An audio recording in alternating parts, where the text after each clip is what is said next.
Hey people, it's Mr. Nobody here again with a whole new project about your RV. If you have one that has the 4 floor jacks on it, that makes it all level.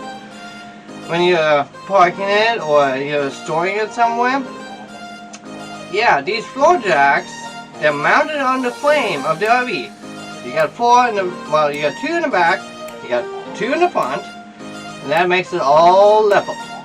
Now, here's the thing. These floor jacks, or I should say these jacks, they actually just operate in a way to where the hydraulic fluid goes and pushes them down. And that's all that it does. It pushes them down and then you get it leveled. And it's mostly with new RVs. Old RVs don't have those as much. You probably have manual jacks if you're doing with old RVs. But the new ones, they come with a whole hydraulic system and everything. But the thing is if you need to move your RV or you need to go and, you know, drive it somewhere, well, those jacks have to be all the way up, because we all know hills and curves and, you know, driveways and all that.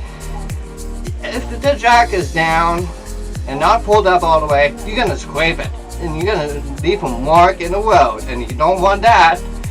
So therefore, there's 2 springs per jack, so you have a total of 4 springs, and these springs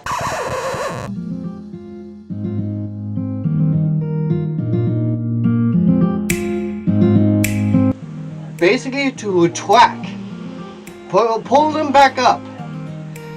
That's because the hydraulic system is not going to go pull them back up. The springs will do it. Now, this particular RV I'm in right now had 2 jacks. One in the back and one in the front on the driver's side.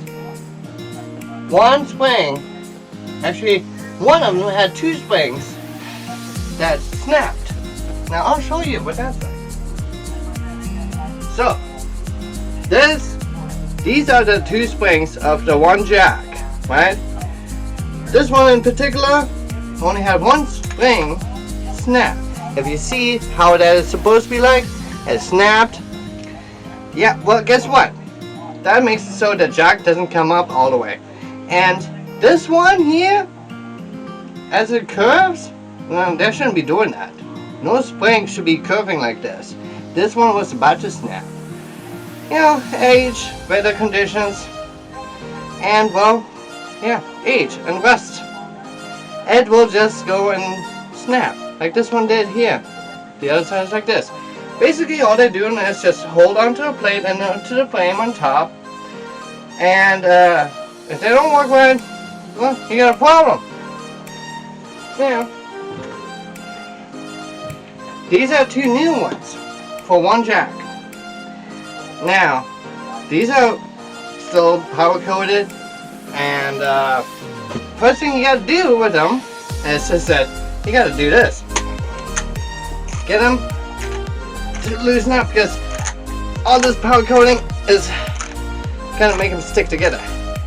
And if you don't do that, it's gonna be twice as hard when you're gonna go and try to mount these.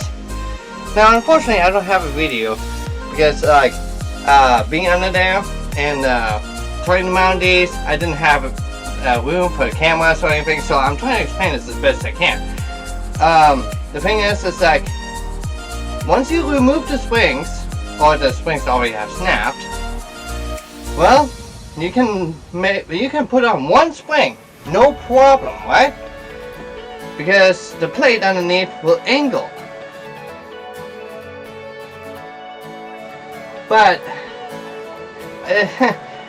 trying to get the other spring mounted is a whole nother story, and I have a video about how you can extract these springs via 2 cars, and you put shimmies in between, extending the spring, and then you can get it back in there.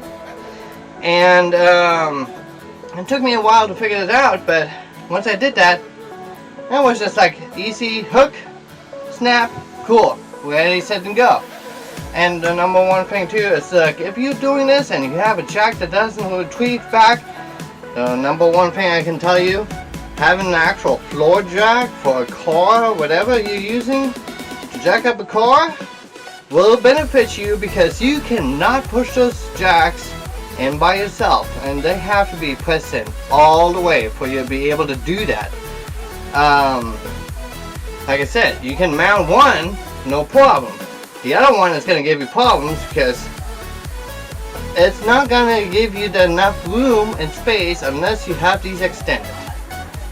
Now, I have replaced actually 4 springs altogether. Like I said, on this whole RV, the one in the back, they both had snapped, so they will both easily be removed. And then the one here in the front on the driver's side, one spring had snapped. That's the one I just showed you. Well, in that case, I got them removed, and that was by jacking up the jack all the way in. And then I was able to basically get one mounted, and I'll show you the video of what I had to do with the other spring to get that one mounted.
Try to explain it as clearly as I can. So I hope you liked this video. Thank you very much. Please subscribe and give it a like, and welcome very much.